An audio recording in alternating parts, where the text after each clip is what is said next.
At this time, I'd like to introduce today's keynote speaker, State School Superintendent Dr. John Barge. John was born and raised in Cobb County, graduated from Campbell High School in 1984, and attended Berry College in Rome on an academic and journalism scholarship, where he earned his bachelor's degree in 1988. John has earned 3 advanced degrees, a master's degree, and a specialist degree from the State University of West Georgia. I may have also attended West Georgia. And his doctorate degree in educational leadership from the University of Georgia. I'm supposed to say go dogs here, right? I knew I was going to get in trouble for that. In his 23 years in education, Dr. Barge has served as a high school English teacher, middle school Spanish teacher, assistant principal, and principal. He also served as the State Director of Career, Technical, and Agriculture Education for the Georgia Department of Education. John has been recognized as a star teacher in 1996 as Georgia's Assistant Principal of the Year in 2001, received the Berry College Alumni Association Distinguished Achievement Award in 2005, and received the University of West Georgia Alumni Achievement Award in 2012. Prior to becoming State School Superintendent, John served as the Director of Secondary Curriculum and Instruction with the Bartow County School System. John and his wife, Lorraine, longtime Floyd County residents, have been married for 22 years. They have a 17-year-old daughter who attends public school in Floyd County. Please welcome Dr. John Barge.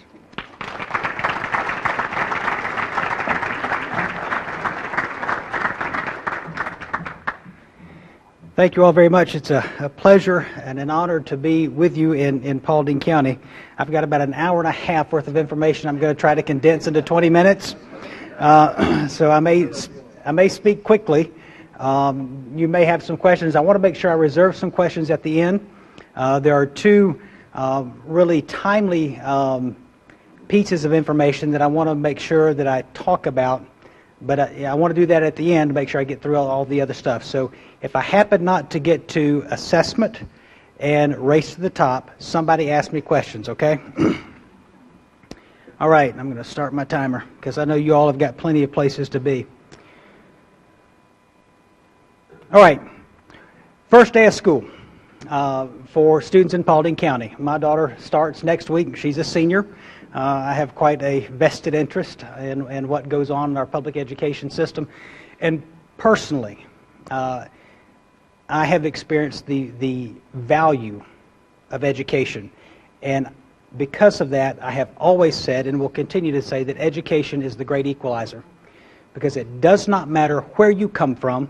It does not matter who your parents are. It does not matter what color you are. It does not matter what gender you are. It does not matter what amount of money your parents may have or don't have. When you walk through the doors of a school, each and every child has the exact same opportunity to take and with what they're provided, become as much as and who they want to become. So I'm very passionate about public education. Something new this year to our school systems is career pathways. Every entering freshman this year has a career pathway. That was something that was signed into law by our legislature a couple of years ago. It takes effect this fall. And guys, the recognition of 2 things. Education and economic development are inextricably linked. Okay? Your community must be able to provide not only an educated workforce, but a skilled workforce. But also business and industry wants to know, where are our employees' children going to be going to school? Before Porsche decided to relocate its North American headquarters to Atlanta, we had to send someone from the Georgia Department of Education up to, I think it might have been Chicago at the time, to talk about public education in Georgia. And it must have gone pretty well because they relocated. So they're inextricably linked. And so here, that brings us to career pathways. We know, let's see if I'm going to skip to this slide and then I'll come back to the other one. We know through research that roughly 1 million children every year drop out of our high schools in the U.S. without their diploma. Guys, without a high school diploma, there are no options. I mean, our society and our world is so changed. Without that high school diploma, you can't get into the military. You can't even enroll in technical school. Without it, we're pretty much dooming children to lives of welfare. We must have our children graduate from high school and continue on. 80% of the jobs out there require at least 2 years of training beyond high school. It's not necessarily a 4-year degree, but at least 2 years of education or training of some kind in order to be successful in today's world. So many students drop out because they struggle academically, but an overwhelming number self-report that they dropped out of high school because they found it unrelentingly boring and irrelevant. They don't make the connection between what they're learning in school and what they want to do. What's the point?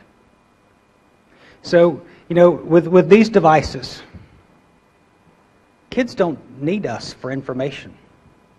We have to change the way we approach education. Kids can probably type in a question and get a response to it faster than we can answer it. But what do they need us for? How is the information relevant? How can I use it to become successful? What information is accurate and reliable? Is Wikipedia your best resource? It's probably not a good idea. So we have to change the way we approach it. And career pathways is an effort to get at that relevance piece. Why am I learning Pythagorean's theorem? I taught high school English. I was not the best math student. No one ever connected the dots for me with math. Why do I need to know this? Any math teachers? Raise your hand if you're a math teacher. Come on. All right, there you are. Thank you. I was that kid in your classroom that said, why do I need to know this and where will I ever use it? I mean, I memorized it and spit it back on the test because I knew I had to get a scholarship for college, but I never learned it.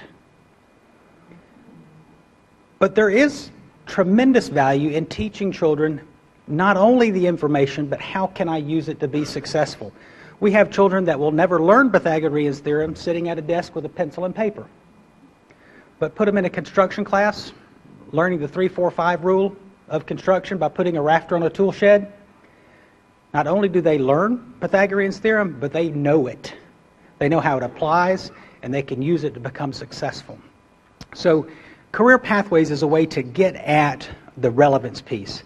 How can I use what they're giving me in an area that I'm interested to be successful? It's an effort to make that connection. So let me drop back to the first slide. We talked about the codependence of economic development to close the skills gap. Georgia has had 5 straight years of an unemployment rate higher than the national average. And yet at the same time, these numbers may be a little bit old, so this could be less, it could be more actually. But 5,000 vacant jobs in Metro Atlanta alone in the IT industry. How can we have so many vacant jobs and such high unemployment? And it's because of what we call the skills gap. What we are producing in our educational system is not necessarily lining up and matching to what's needed in business and industry. Career Pathways is an effort to get to that. So it's what it's not. We're not locking kids into a career. You can call this anything. You could call this an academic major. This is the same idea of a post-secondary degree brought down to a secondary level. When you go off to when you went off to college, and when I was doing my bachelor's degree at Berry, my first 2 years of school, I took my core classes. I was in the same classes with every other student, regardless of their major. We were getting our English and our math and our social studies. But it was after that we began to take those major specific courses that were the area of interest for us. This is the same kind of idea for high school students. First couple of years, everybody's going to be working on their core. We haven't changed what students are taking when it comes to math and English and science and social studies. We do put some structure to it, though. Here's an example. There are 17 clusters, okay? And here are the first 9. And then we skip over, and here are the remaining 8. That was good for me. I did that math in my head.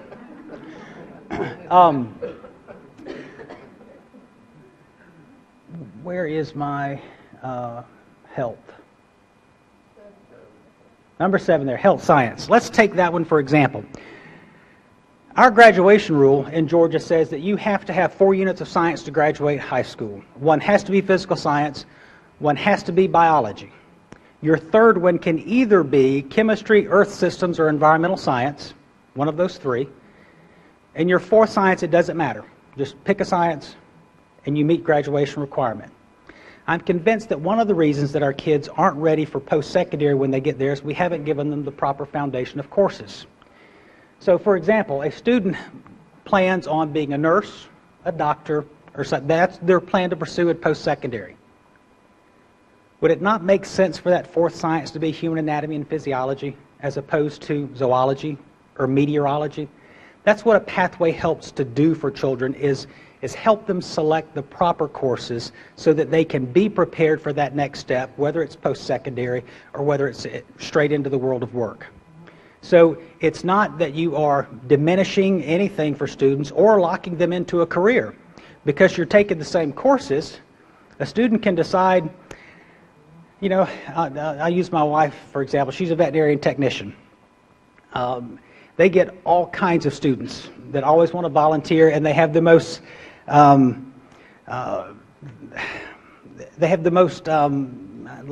can't think of the word. That's the curse of being an English teacher. You know the perfect word. Altruistic. They have all the altruistic motives of helping animals, save the animals, you know, rescue all the strays. And so they come and they volunteer, or they job shadow, or they do a co-op or an internship at the vet clinic. One of the first duties they get assigned is cleaning poop out of cages. 50% of them never come back because they don't realize what's involved. There's tremendous value in knowing ahead of time. I know people that I went to Berry with that studied 4 years to be a teacher. They waited, because of the design, that last semester of the 4th year of college, they get to student teach. They get in the classroom and realize they don't like children. Well, guys, at that point, they have they have 2 options. Change their major, spend another year or 2 in school, and thousands more of your dollars to find something else they want to do. Or they go ahead and realize they bite the bullet, I've got too much invested, and they become a teacher, and they're not some of our best teachers because they don't have the heart or the passion for it. So we can do a better job helping kids find that area of passion and design an educational opportunity for them so they can get started on the right road. Because I don't know about you, my daughter's getting ready to go to college. In fact, she's doing joint enrollment. She's spending half of her day at Berry College as a senior and the other half at her high school.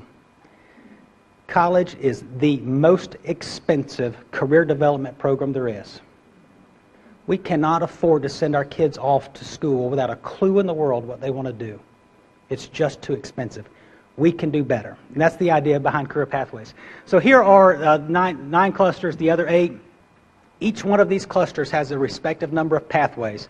And again, taking that health science cluster for an example, you have pathways that range from a CNA, a certified nursing assistant, where a number of our high schools in the state have certified nursing assistant programs where students pursuing that pathway can go straight into the world of work as a certified nursing assistant.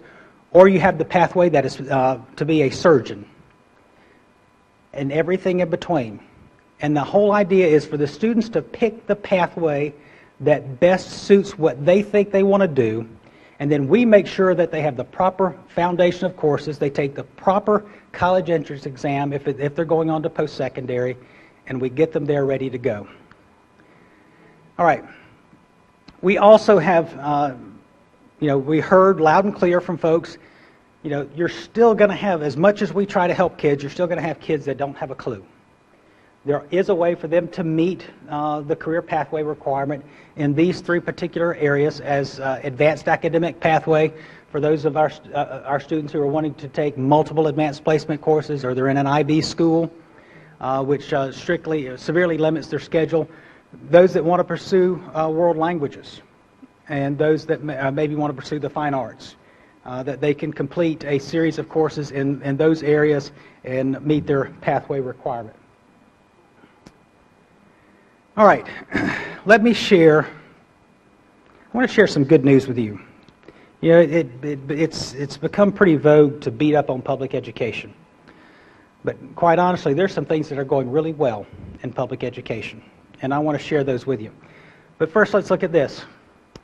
Georgia's bid for federal school grant at risk. That was one of the headlines that you may have seen yesterday. Georgia gets D+ in education from advocacy group. Georgia ranks 46 in high school graduation rates.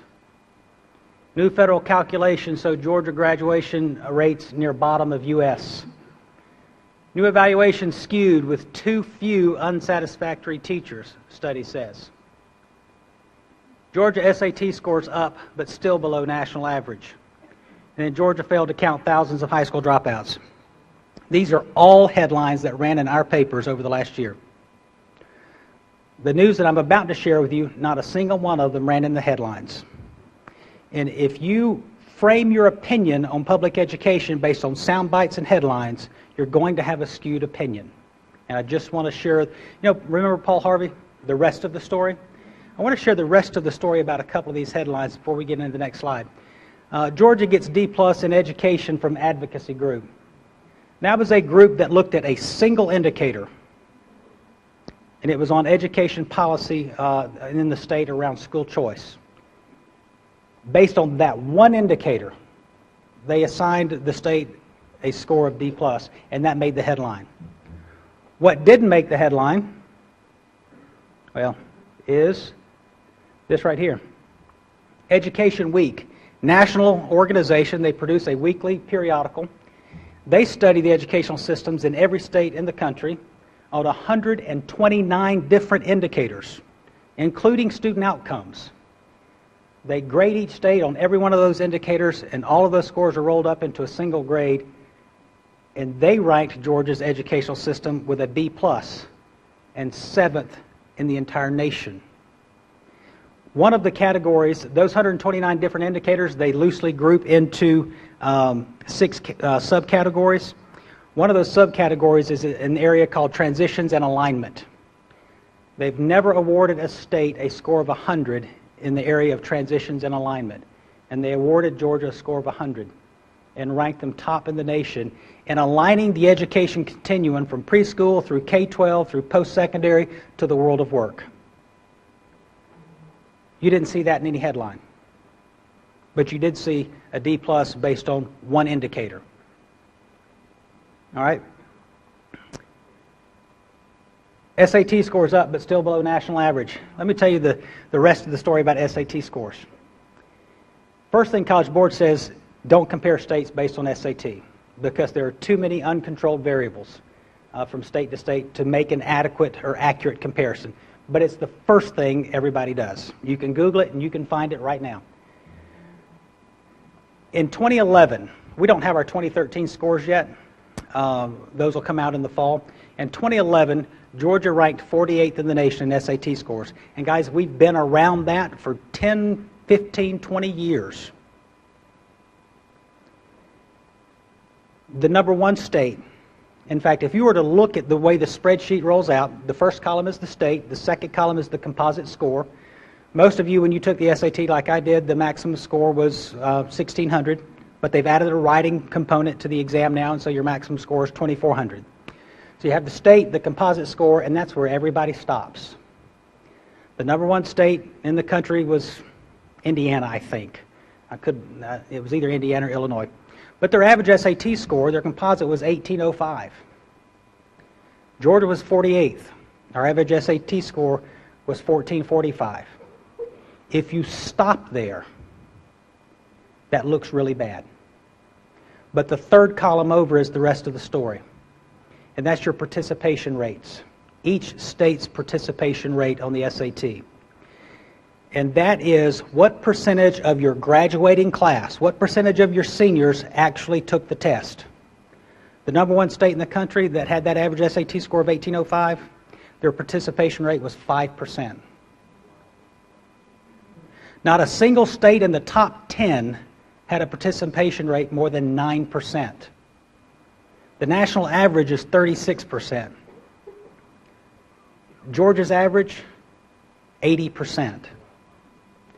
that has a statistically significant impact on your composite score.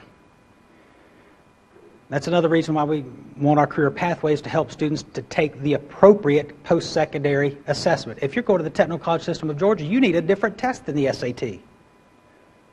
We want to make sure folks get that information. But here's what I did. I went to my counterparts in those other states. I said, how do you determine the 5%? I mean, I know, it's kind of a rhetorical question because I've been a high school principal. I know the games that people play. I know people in this state who lost their jobs, lost their certificates because they wouldn't give the registration code to a student to take the SAT because they didn't think the student was ready. So I went to my colleagues, I said, how do you determine who are these 5%? Well, these are our kids that are competing for the appointments at the military academies, Yale, Harvard, those top positions. These are our top kids. The rest of them take the ACT. Okay, so I came back to Georgia. I have all of our data in a spreadsheet that the College Board provides me. I sorted it, click of a button, highest to lowest. I took 5% of our senior class, and I took my top 5% in Georgia. Remember that top state that had the average SAT score of 1805? Georgia's top 5% average SAT score in 2011 was over 2,000. I'm not saying that to even indicate that we're the best in the country. I'm not saying that at all. But I'm saying there's a whole lot going well that people aren't talking about. We need to make sure our kids take the appropriate test, and those that are taking it, we need to make sure that we get their scores up. And 2012, we did that. The national SAT average in 2012 went down 2 points. Georgia's went up 7. And our participation rate increased from 80 to 81%. So in my 23 years in working in public education, Georgia has never made that significant of a gain in 1 year. We're not 48th anymore, we're 44th. Again, I'm not going to sing hallelujah, but we're headed in the right direction, okay? All right, I'm running out of time, so let me get to this slide. Despite at least $5 billion in cuts in public education since 2003, two-thirds of our students in this state, or two-thirds of our school districts in this state, are currently in school less than 180 days a year. That's the minimum by state law. They're able to do that by being granted waivers by the state board. They can't afford to keep their doors open. Over 4,400 teachers have lost their jobs. Class sizes are larger. We have some school districts in this state that are in school 140 days a year. Let's bring this home to Paulding County. What I'm proud of is the job that our teachers are doing. All right? I didn't tell you about, let's see, yeah, I'll get there. There are lots of other positive news, and I'll get there. But let's bring this home to Paulding County. More than 96% of your third graders met or exceeded the standards on the reading CRCT, exceeding the state average of 92%. In 8th grade, 87% met or exceeded the standard on the CRCT compared to 83% at the state level. Paulding County students either matched or exceeded the state average score on every high school end-of-course test this spring. Paulding County posted a 76% graduation rate under the new cohort formula compared to the state average of 67%. All of that time, your folks did that while receiving nearly $80 million less in state funding over the last several years through the QBE formula. That's kudos to your teachers in this community and to your parents and the work of your school leaders.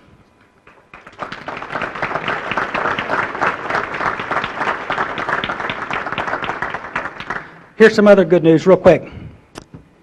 In 2012, Georgia ranked 12th in the nation in the percentage of our students passing advanced placement exams and earning college credit while still in high school. You didn't see that in the headline anywhere.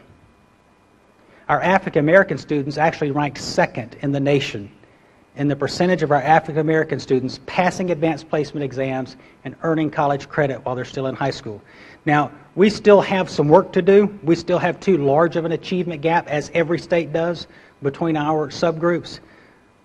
But our African American students are about tops in the country right now when it comes to AP exams. So we got to looking at the country. All of our scores were coming in really positive for 2012. So we started with this map of the U.S., and we said, all right, which states saw improvement in the SAT scores in 2012? Half the country.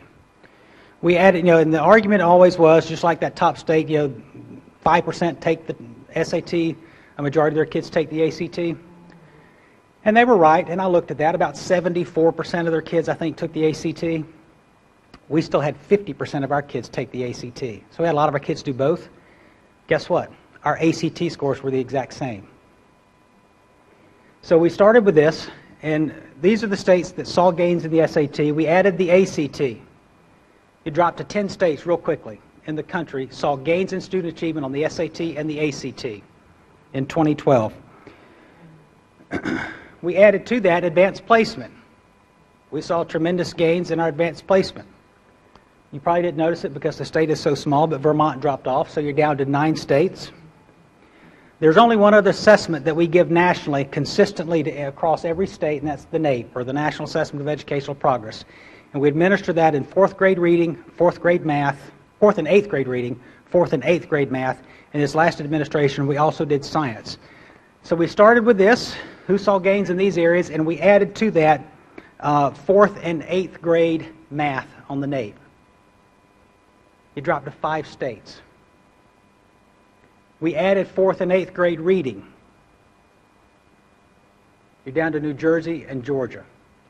When you added in the 8th grade science NAEP scores, Georgia was the only state in the country where student achievement increased on each and every one of those tests.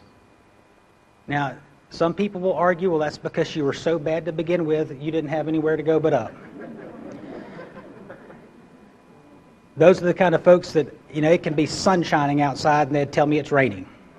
I can't argue with that, and I can't win that argument, but what I can tell you is we're headed in the right direction, and there are things that are going very well in spite of some of the most difficult economic times that education has ever seen in this state, and I'm very proud of our educators.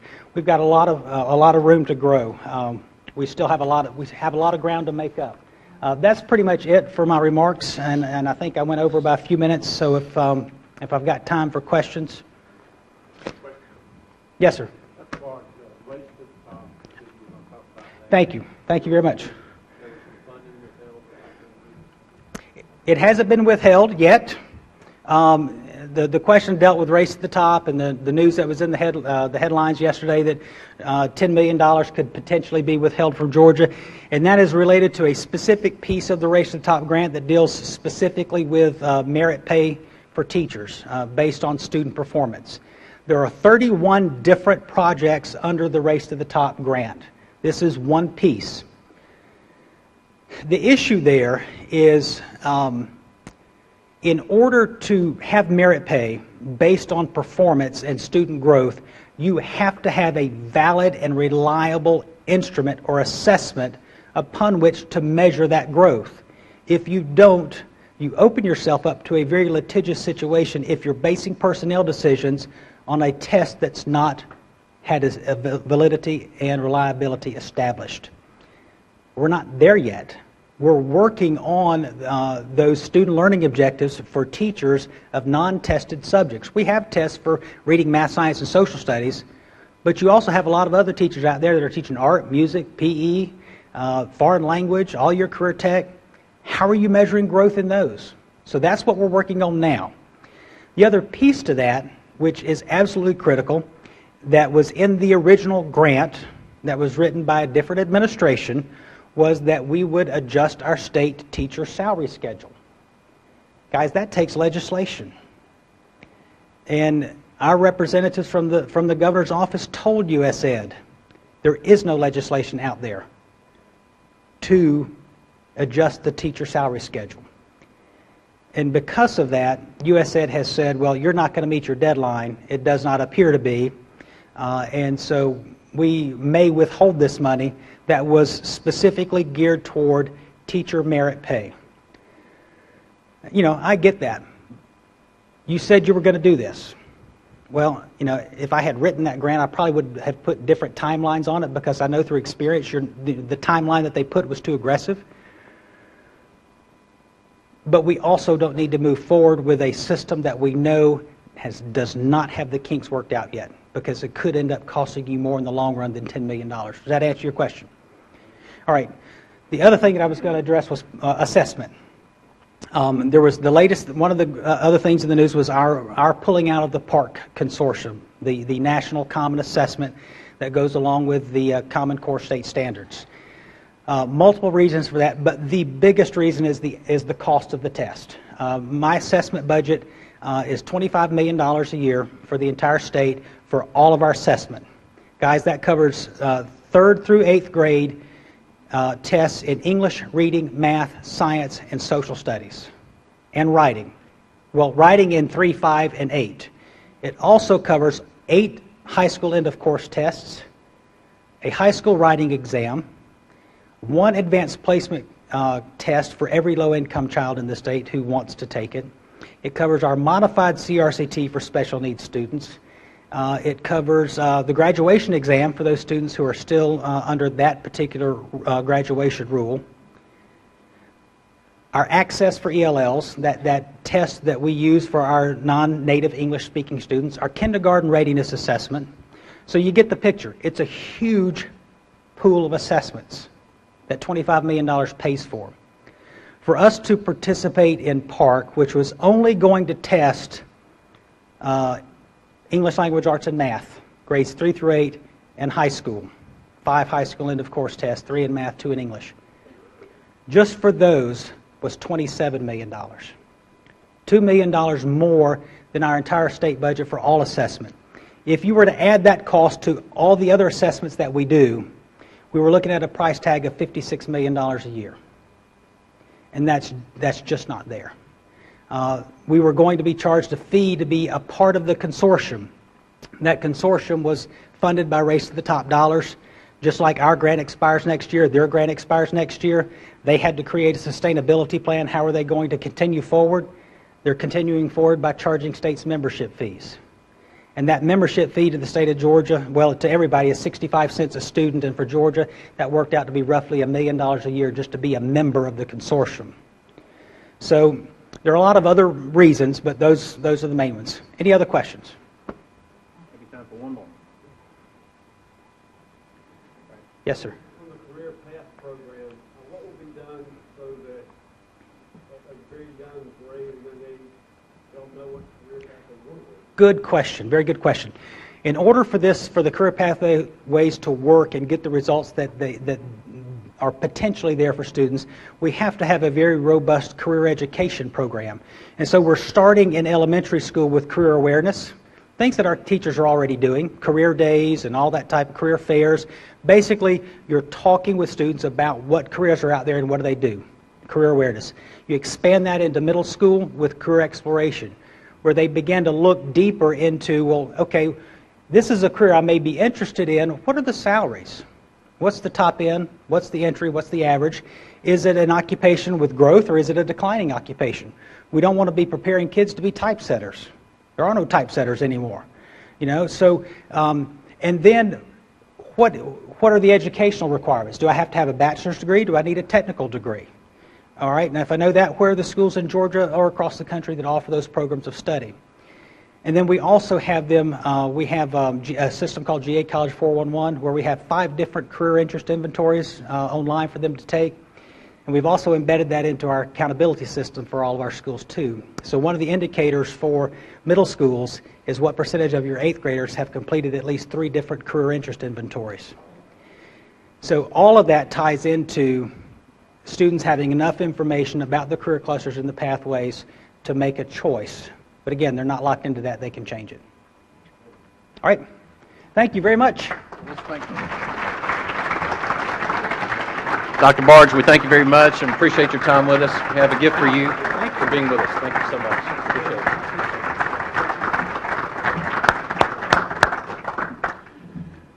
Thank you so much. We enjoyed that.